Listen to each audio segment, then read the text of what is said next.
What did you mean by that, Mr. Rivas? At just 20 years old with no money, where's she going to go? She had never left before. She had always stayed in touch with her whole family. What did you mean by that?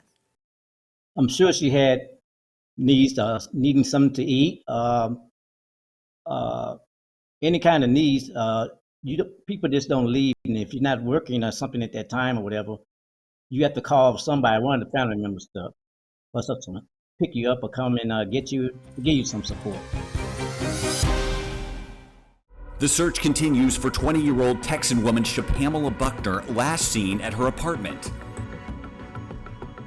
Shapamala Buckner is African-American, 4'11", with black hair and brown eyes. At the time of her disappearance, Shapamala weighed 100 pounds and wore her hair straightened. She has pierced ears and glasses. If you have any information on Shapamala Latricia Buckner, now missing 8 years, please call Houston PD at 832-394-1840. It's not the first time someone vanishes from their apartment, a beautiful young woman seemingly without a trace, very reminiscent of Jennifer Kessie. Jennifer Kessie usually calls her boyfriend Rob on her way to work between 7:30 and 8 a.m. When he doesn't get the call, he remembers Jennifer told him last night on the phone she had a meeting this morning, so he calls and leaves a message. When Jennifer doesn't show up for work and calls are unanswered, co-workers are concerned. It isn't like Jennifer to be a no-call, no-show.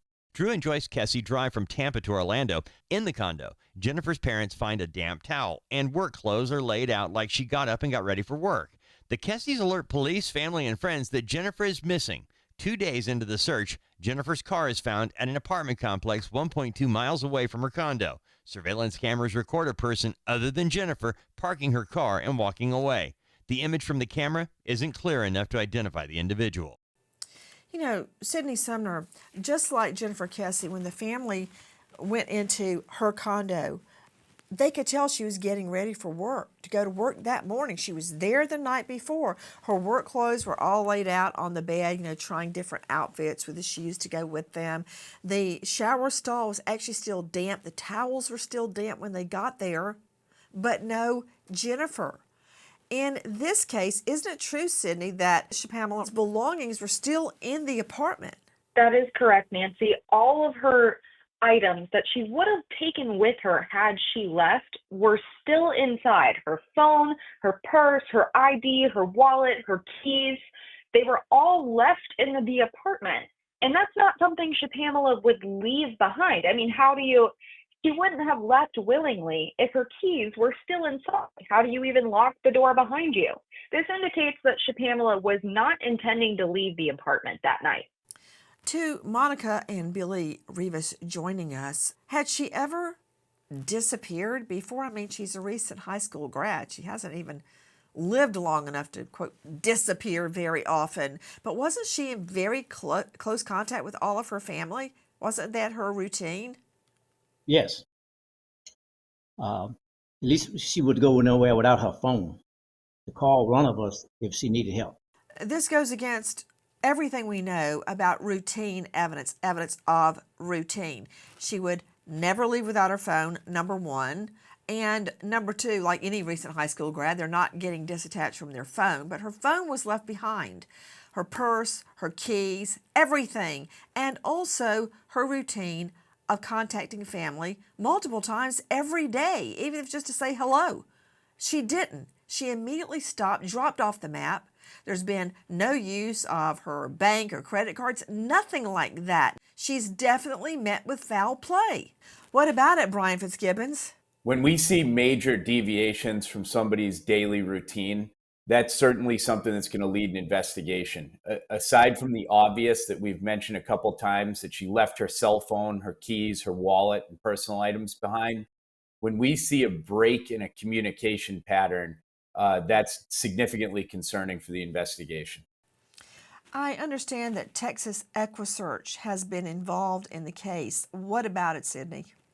Shortly after Shapamala disappeared, Texas EquiSearch spent a short time investigating the case, searching for Shapamala around the area of her apartment, but it's unclear how involved EquiSearch still is to this day. To Monica and Billy Rivas, Texas EquiSearch joining in the search. They're volunteers, but what have the police been doing to try to find Shapamala? The last that we were told was that they was gonna go back over the case with the fine tooth comb with more like the more updated evidence that they did have, but they never did reach back out to us.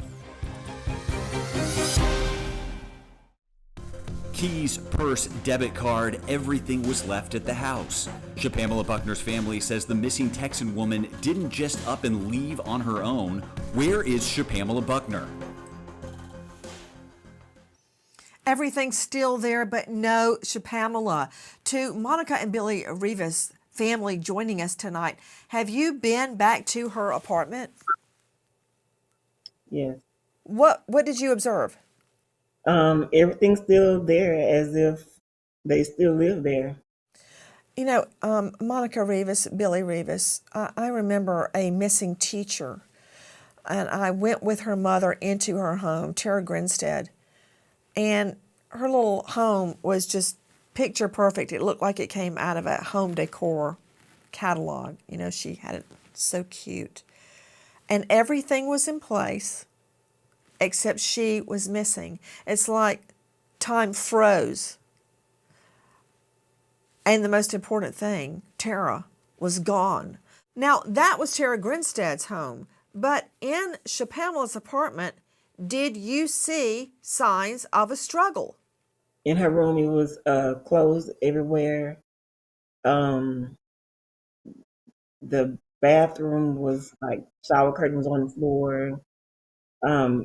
It was just stuff all everywhere. You know, I don't get it, Brian Fitzgibbons.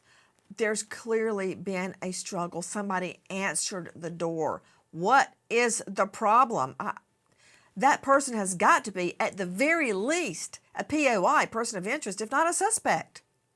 Of course. And we know that the disturbance was big enough that the neighbor contacted Shapamala and then called the police, right? So if this person or persons have remained squatting in the apartment, I'd like to know where they've been for the next 8 years and what's happened. They're absolutely persons of interest in my mind. To Dr. Angela Arnold, renowned psychiatrist in the Atlanta jurisdiction. Dr. Angela, we've seen this before. The family is suffering while the presumed perpetrator is just walking free with not a care in the world, just like the family just said.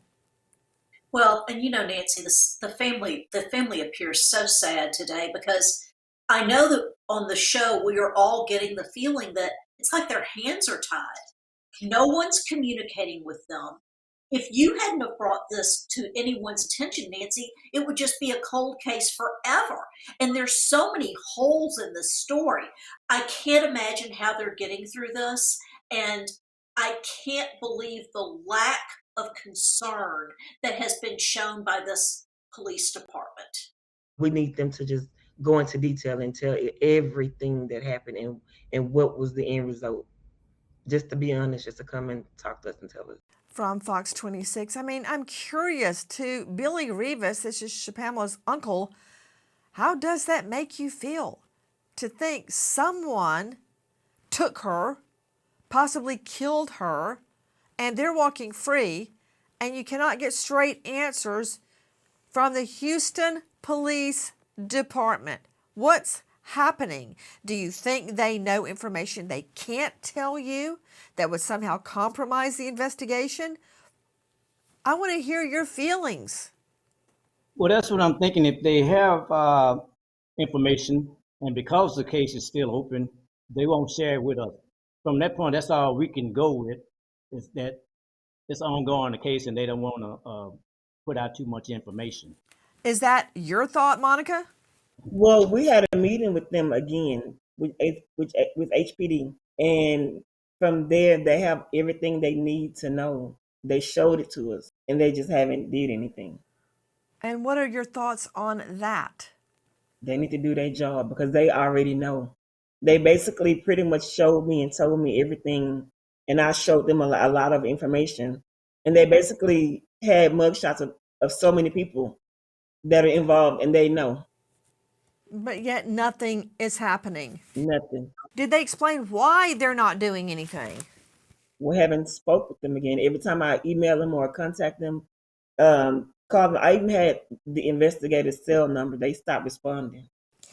If you know or think you know anything about the disappearance of this recent high school grad, Shapamala Buckner, please call Houston PD.